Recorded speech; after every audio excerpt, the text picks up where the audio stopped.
کسی اور زمانے کے خواب کے ساتھ میں ہوں جواد ہمدانی۔ ناظرین، ہم بات کر رہے ہیں مذہبی ہم آہنگی کی، اور یہ کہ مختلف مذاہب کے پیروکار ایک معاشرے میں کس طرح سے ہم آہنگی کے ساتھ رہ سکتے ہیں، باوجود اس کے کہ ان کے درمیان اختلافات موجود ہیں، لیکن یہ اختلافات کسی تشدد پر منتج نہ ہوں۔ کس طرح سے یہ ممکن ہے، یہ ہمارا موضوع، اور آج ہم اسی حوالے سے اپنے مہمان بیرسٹر ظفر اللہ خان صاحب سے سوالات کریں گے۔ آپ کی تشریف آوری کا بہت شکریہ۔ ظفر اللہ خان صاحب، ہم بات کر رہے تھے مذاہب کی، اور پھر ہم اس حوالے سے بات کرنا چاہیں گے کہ ایک ہی دین کے جو پیروکار ہیں ان کے درمیان بھی اختلافات ہوتے ہیں، ان کو کس طرح سے ان اختلافات کو سامنے رکھتے ہوئے کسی بھی تشدد سے بچا جا سکتا ہے۔ ہم بات، چونکہ ہماری بات الہامی ادیان کے حوالے سے ہو چکی اور ان کے ساتھ تعلق سے ہو چکی، ایک اشارہ اس طرف بھی شاید ضروری ہو کہ جو بظاہر غیر الہامی مذاہب ہیں، یا کچھ لوگوں کا خیال ہے کہ یہ غیر الہامی مذاہب ہیں، ان کے ساتھ ہمارا رویہ کیسے ہونا چاہیے، اور کیا ان کے ساتھ ایک پیسفل کو ایگزسٹنس ممکن ہے؟ بسم اللہ الرحمن الرحیم۔ رب اشرح لی صدری ویسر لی امری۔ اللہ کے نبی قرآن مجید اور ہماری تمام علماء اور صوفیاء کی تاریخ ہمیں ایک بات بتاتی ہے کہ جو خارج کی حقیقت ہے آپ کو اس کو ماننا پڑے گا۔ کیسے؟ میرے پڑوس میں ہندوستان ہے، وہاں 50 کروڑ آدمی ایک مذہب کو مانتے ہیں۔ اب میرے پاس دو آپشنز ہیں۔ ایک آپشن تو یہ ہے کہ میں ان تمام کو تہ دیکھ کر لوں۔ مجھے بتائیے کہ یہ عقل کیا کہتی ہے کہ ممکن ہے؟ اگر میں ان کو تہ دیکھ کروں گا، دنیا میں امن قائم ہوگا؟ وہ مجھے بھی تہ دیکھ کر دیں گے۔ تو کون سا مذہب آپ کو یہ کہہ سکتا ہے کہ ان کو دوسرے مذہبوں کو تہ دیکھ کر دو؟ یہاں سے ذرا کروٹ سے شروع کرتے ہیں نا، ٹھیک، فلسفے میں تو ہم بعد میں آئیں گے۔ صحیح۔ اچھا، ساتھ جہاد کی طرف بھی میں ضرور آیا اشارہ تو ہوں، کیجیے۔ جہاد کا معنی بھی آیا۔ اچھا، دوسری بات سنیں، مثال کا ہندوستان میں رہتے ہیں 20-25 کروڑ مسلمان، جتنے پاکستان میں تقریباً وہ ہیں 1 ارب۔ لو جی، 1 ارب جہاد کو لے لیتے ہیں، 25 ارب کروڑ نے فیصلہ کیا کہ مسلمانوں ہندوؤں کو کرتے ہیں جہاد، ان کو ٹھیک کرتے ہیں۔ اب ہوگی لڑائی، 25 ایک طرف ہے، 75 ایک طرف ہیں، کون مارے جائیں گے؟ 25 ہی تہتے ہوں گے نا۔ تو یہ کون سا اسلام آپ کو یہ بات سکھانے پہ تیار ہے؟ اور اگر یہ بات ہوتی تو اللہ کے نبی نے اپنے علاقے میں، جو مسلمانوں کا علاقہ تھا، وہاں کسی بھی اس طرح کے مذہبی آدمی کو زندہ نہ چھوڑا ہوتا۔ نبی پاک صلی اللہ علیہ وسلم کا زمانہ تو مدینہ مکہ سے تھوڑا آگے ہے نا۔ ابو بکر صدیق، عمر فاروق، عثمان غنی، حضرت علی کے زمانے میں تو اسلام 22 لاکھ تک پھیل گیا تھا۔ اس زمانے میں جب مسلمان قطیبہ بن مسلم باہلی ادھر آئے ہیں، یہ سنٹرل ایشیا میں شمن مذہب تھا۔ عمرو بن العاص جیسے صحابی رسول نے افریقہ فتح کر لیا تھا، وہاں تو لوگ بت پرست بھی تھے، اصنام پرست بھی تھے، اور وہ جو ٹرائبل مذہب ہوتا ہے نا، جو ایک رسوم والا، وہ بھی تھا۔ کیا کسی نے قتل کیا ان کو؟ ایک ہمیں کو بتا دے جہاد میں۔ ابو بکر صدیق نے جو جہاد کیا وہ تو اسٹیٹ کے خلاف بغاوت تھی، بات سمجھ میں آتی ہے۔ ہمارے جتنے مسلمان گئے اب افریقہ میں، گورنر لگایا، سارا نظام ان کا قائم رکھا، اپنی تعلیمات بتائیں، اسٹیٹ اچھی کی، اگر کسی نے قبول کرنا تو کر لے۔ جہاد ہم نے کتابوں میں پڑھنے کے بعد یہ بھی تو دیکھنا ہے نا کہ جنہوں نے جہاد کا تصور ہمیں دیا ہے، انہوں نے خود اس پہ عمل کیسے کیا۔ بالکل۔ اللہ کے نبی نے جہاد کیا، 27 جنگیں کی۔ کون سی؟ جس کو ہم غزوات کہتے ہیں، جس میں آپ تشریف لے گئے، شریک ہوئے۔ سریا وہ جنگ جس میں آپ نہیں گئے، ریڈنگ پارٹی چھوٹی جو آپ کہتے ہیں، سریا کہتے ہیں، وہ 50-60 وہ بھی ہو جائیں گی۔ تمام ملا کر 250 بندے مارے گئے 23 سال میں۔ کیا یہی وہی جہاد کا تصور ہے جو میرے دماغ میں ہے کہ یوں اٹھاؤں گا تلوار ٹرمینیٹر کی طرح، جہاں جاؤں گا ہر ایک کو برباد کر دوں گا؟ یہ جہاد نہیں ہے۔ جہاد وہ ہے عملہ جو اللہ کے نبی نے کر کے دکھایا۔ میں آپ اس کی بڑی ایک کروڑ مثال دوں۔ سیدنا عثمان رضی اللہ عنہ کے زمانے میں افغانستان فتح ہوا ہے۔ یہ بامیان کے جو بت ہیں، جو ابھی گرائے گئے ہیں، یہ وہاں کھڑے تھے، صحابہ کرام ہی تھے نا، آئے انہوں نے فتح کیا، انہوں نے وہ بت دیکھے، اسٹیٹوٹ کہنا چاہیے، بت تو ہم نہیں کہتے، پتہ نہیں اردو میں کیا کہیں گے، وہ بدھا کے کچھ وہ بت سے بنے ہوئے تھے. بت کا اصل میں لفظ میں اوائڈ کرنا چاہتا ہوں کیونکہ مسلمانوں کے دماغ میں بت کا ایک خاص کانسیپٹ ہے، ہاں اس کے ساتھ اسٹیٹوٹ کہہ لیں، مجسمے تھے، ٹھیک. مجسمے تھے. انہوں نے نہیں گرایا. کیا ان کو پتہ نہیں تھا کہ ان کو گرانا ہے؟ حضرت عثمان کو نہیں پتا تھا؟ یار صحابی رسول ہیں، سنیوں کے ہاں وہ تیسرے خلیفہ ہیں، اور اللہ کی نبی کی 2 بیٹیوں کے وہ شوہر محترم ہیں، حیا کی نمائندے، خطبے میں نام پڑھا جاتا ہے، ایسے امام ہے نا ان کے. انہوں نے حملہ کیا، شیعہ تو بنے بعد میں، انہوں نے حملہ کیا، انہوں نے ان کو نہیں گرایا. تو جہاد کا یہ کانسیپٹ گویا کہ ہم اگر گرانا چاہتے ہیں یا ہم نے گرائے ہیں تو یہ کانسیپٹ میرا ہے، یہ اسلام کا کانسیپٹ نہیں ہے. خالد بن ولید رضی اللہ عنہ آذربائیجان اور سنٹرل ایشیا پہنچ گئے تھے. یہ پہنچے وہاں کا مذاہب بتوں کو نہیں، وہ روحوں سے باتیں کرتے تھے. شمن جو ہے روحوں کا مذہب تھا، انہوں نے کسی کو قتل نہیں کیا وہاں. تو یہ جہاد کا تصور ہم لائے کہاں سے ہیں؟ مجھے ہماری سمجھ میں تو نہیں آتی کہاں سے آیا. اور یہ جو ہمارے مطلب یہ ہے کہ جیسا میں نے عرض کیا، اگر آپ نے قتل و غارت کر کے اپنے آپ کو برباد کرنا، جنگ کر لو، تو جتنے غیر مذاہب ہیں، غیر الہامی، میں نے 3 مثالیں دی. جی بالکل. حضرت عثمان رضی اللہ عنہ کے زمانے میں یہ مجسمے بدھزم کے جو غیر الہامی مذہب ہے. حضرت خالد بن ولید سیف اللہ، تلوار کی جہاد کی نشانی تو وہ ہے نا، بالکل سیف اللہ کہلاتے نا بالکل ایسے. سر آنکھوں پر ہمارے. ہم تو ہمارا تصور ہے جہاد تو ان کی پاؤں کی خاک کو نہیں پہنچ سکتا جو ہم بندوق کے لیے بیٹھے. وہ وہاں گئے، شمن مذہب جو خدا کو نہیں مانتا تھا، وہ جنوں کو، بھوتوں کو، روحوں کو مانتا ہے، انہوں نے وہ قتل عام نہیں کیا. حضرت عمرو بن عاص رضی اللہ عنہ نے مصر فتح کیا، افریقہ پورا فتح کیا، تونس تک تو گئے تھے. کیروان کا شہر آپ نے بسایا، قیرا کا شہر فسطاط جو ہے آپ نے بسایا. وہاں تو آپ نے وہ کسی بھی افریقی کو جو خون کی پرستش کرتے ہیں، جانوروں کی، ان کو نہیں مارا. ایسے ہم کیسے ماریں گے انہوں یا کسی کو؟ مجھے تو کوئی سمجھ میں نہیں آتا. اچھا، یہ تھوڑا سا چونکہ اس ہلکا سا اشارہ اس کی طرف ضروری ہے، ہم الگ سے مکمل ایک پروگرام اس پہ یقیناً کریں گے. جہاد کے اسلام کا جو تصور وہ الگ جہاد لے ہے، جائیں. بالکل. ہلکا سا اشارہ یہاں پہ پھر بھی لازم ہے کہ مختصر ترین الفاظ میں ہم جہاد کو کیسے ڈیفائن کریں. جہاد کا مطلب کوشش کرنا. کوشش سے مراد یہ ہے کہ اللہ کے دین کے لیے کوشش کرنا. کوشش بنیادی طور پر حکمت کے ساتھ ہوگی، گفتگو کے ساتھ ہوگی، دعوت کے ساتھ ہوگی. ٹھیک. اگر وہ کوئی ظلم کی شکل پیدا ہوتی ہے، کوئی جبر مسلمانوں پر ہوتا ہے، اور یا آپ پہ وہ ہتھیار اٹھاتے ہیں، تو آپ بھی اٹھا لیں گے. صحیح. ہاں باقی ورنہ ہمیں یہ کہا گیا ہے کہ آپ قرآن کے ساتھ جہاد کریں گے، نفس کے ساتھ جہاد کریں گے، علم کے ساتھ جہاد کریں، اخلاق کے ساتھ جہاد کریں گے. اس پہ میں ایک مثال بھی چھوٹی دینا چاہتا ہوں. ضرور. یہ Hindustan, Sri Lanka, Burma, Malaysia, Indonesia سے لے کر تھائی لینڈ سے لے کر فلپین تک، دنیا کا آخری کونا ہے، ان میں اسلام مسلمانوں کی جنگوں سے پہلے پہنچا. یہ جب غوری نے حملہ کیا ہے، حضرت اس نے محمود غزنوی نے، جی ہندوستان میں مسلمان تھے. سری لنکا میں حملہ بھی نہیں ہوا، وہاں بھی تھے. سب سے بڑا مسلمانوں کا ملک ایک زمانے میں انڈونیشیا تھا. آج کل مجھے پتہ نہیں، شاید ہم ماشاءاللہ آگے نہ بڑھ گئے ہوں آبادی کے لحاظ آبادی، لیکن ابھی بھی میرے خیال میں 1 یا 2 ہوئی ہے. ایسے ہی. کوئی ایک حملہ بتا دیں مسلمانوں کا، وہ سارے کا سارا ملک مسلمان ہوا ہے علماء اور صوفیاء اور تاجروں کی محنت سے. تو آپ نے یہ تصور لے کہاں سے لیا کہ جہاد سے اسلام پھیلا ہے؟ آبادی تو میں آپ کو بتا رہا ہوں، مسلمان گئے ہی نہیں ادھر، مسلمان آگے گئے ہی نہیں.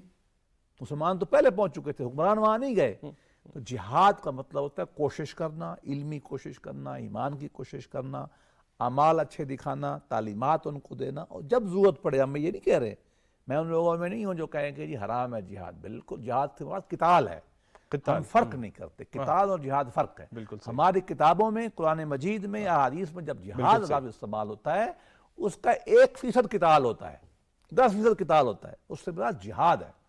مطلب ایک حدیث ہے، آپ ایک غالباً تبوک کے غزوے سے واپس جہاں جہاد نہیں ہوا، وہ مطلب قتل و غارت نہیں ہو سکی، واپس آ گیا، پولیٹیکل مفاد حاصل ہو گیا جو ہونا تھا۔ آپ ڈیمانسٹریشن آف پاور کیا آپ نے، وہاں سے رومن نے کیا، آپ نے کی، ٹھیک، قتل و غارت نہیں کی۔ جب وہ پیچھے چلا گیا حضور پیچھے آ گئے۔ اب دیکھیں نا، یہ بھی جہاد تھا نا، بالکل صحیح، ہمیں یہ سمجھ نہیں آتی۔ صلح حدیبیہ بھی جہاد کی شکل تھی نا، اپنے بظاہر اپنے خلاف شرائط مان کے واپس آ گئے۔ دیکھو قرآن نے کہا نا کہ وہ فتح ہوگی الٹیمیٹلی، اس وقت بشارت دی، اس وقت تو گڑبڑ تھی نا، اس وقت تو عمر کھڑے ہو گئے کہ آپ نے کیا کیا ہے، لیکن اللہ کے نبی قرآن کو بعد میں تو یہ ساری شکلیں جہاد کے بھی تفصیل میں آئیں گے۔ تو جہاد سے مطلب کوشش کرنا ہے۔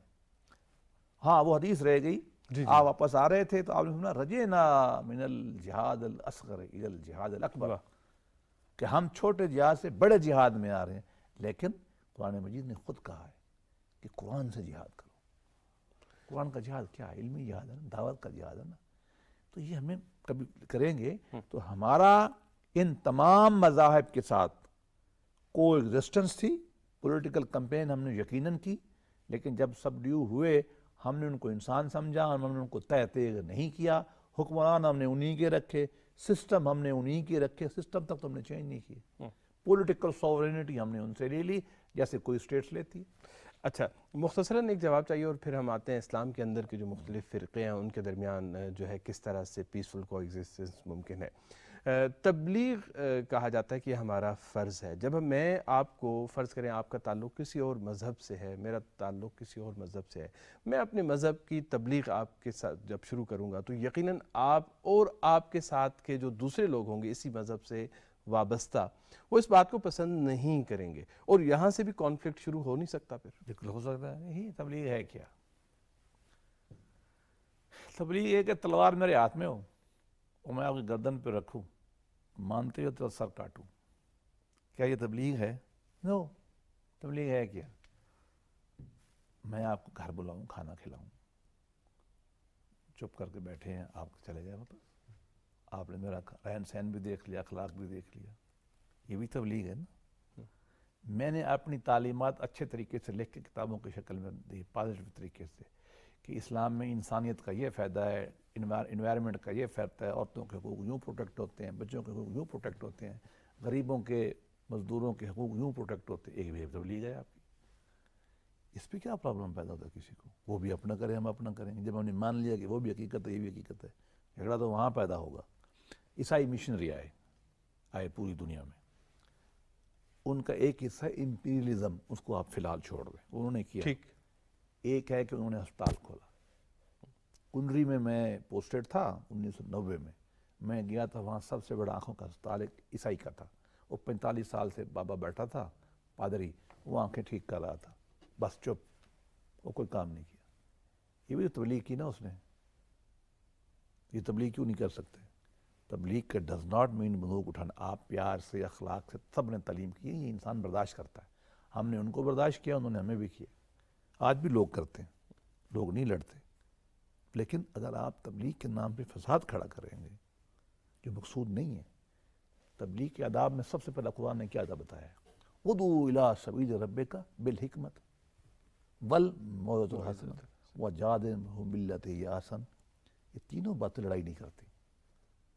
اگر ہم قرآن کے خلاف، پہلی بات کیا ہے حکمت سے بلاؤ، دوسری بات کیا ہے اچھی گفتگو کرو، تیسری بات کیا اگر اختلاف بھی ہوتا ہے تو دھیان چھڑاؤ۔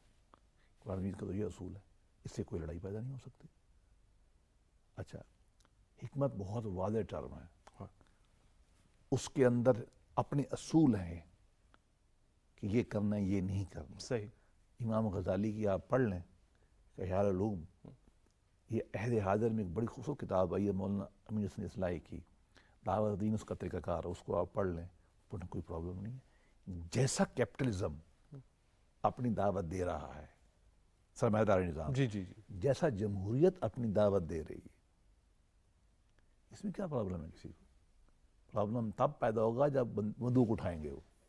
ہماری دعوت میں تو بندوق اٹھانا ہے ہی نہیں، ہمارا جہاد تو الگ تصور ہے، ہماری دعوت ایسے ہی ہے جیسے کہ اس وقت Chicago school of thought economics کی دعوت دے رہا ہے، IMF اپنے فلسفے کی دعوت دے رہا ہے، ہم بھی دیتے چلے جائیں گے، اس میں کیا پرابلم ہے؟ اب آتے ہیں دین اسلام کے اندر جو مختلف فرقے ہیں ان کے درمیان باہمی تعلق اور روابط کس طرح سے استوار ہو سکتے ہیں. پہلے میں بڑی سخت بات سے شروع کروں کہ اسلامی فرقے ایک دوسرے پر کفر کا فتویٰ لگاتے ہیں. یہاں پر پیسفل کو ایگزسٹنس کیسے ممکن ہے؟ اور باقی مطلب بڑے بڑے علماء کے فتاوی بھی موجود ہیں. دیکھیے پہلی بات تو یہ ہے کہ علماء کی اکثریت ایک مکتب فکر کی علماء کی اکثریت دوسرے فرقے کو کافر نہیں کہتی. فتاوی ہیں انڈیویجول، لیکن اگر یہ فرق بھی سمجھنا ضروری ہے. اب سنیوں پہ شیعوں پہ آ جاتے ہیں، کھل کے بات کرتے ہیں. سنیوں کے اگر 1000 جید علماء گزرے ہیں جو اماموں میں شمار ہوتے ہیں ہر فیلڈ کے، شاید 1000 میں 10 نے کہا ہوگا کہ شیعہ کافر ہے، اتنے میں بھی نہیں کہا ہوگا. 990 تو کہہ رہے ہیں کہ یہ مسلمان ہیں. تو ٹھیک ہے، ہم یہ کہیں گے کہ پھر یہ مسلمان ہی ہیں. اسی طریقے سے آپ شیعہ کو لے لیں. شیعہ میں اگر 100 بڑے علماء گزرے ہیں، بڑے جو ان کے بڑے مجتہدین اس کی بڑی شکل ہے، امام جعفر صادق سے لے کر بڑے کو لے لیں آپ. میرا خیال ہے کہ وہ 100 میں سے 2 نے شاید کہا ہوگا، 4 نے کہا ہوگا کہ یہ شاید سنی جو ہیں وہ یہ ہیں. ٹھیک، اختلاف ہونے جب سب نے کیا ہے. تو پہلی بات تو یہ کہ ویسے مس نومر ہے، نہ ہی سماج مکمل طور پہ یہ سمجھتا ہے.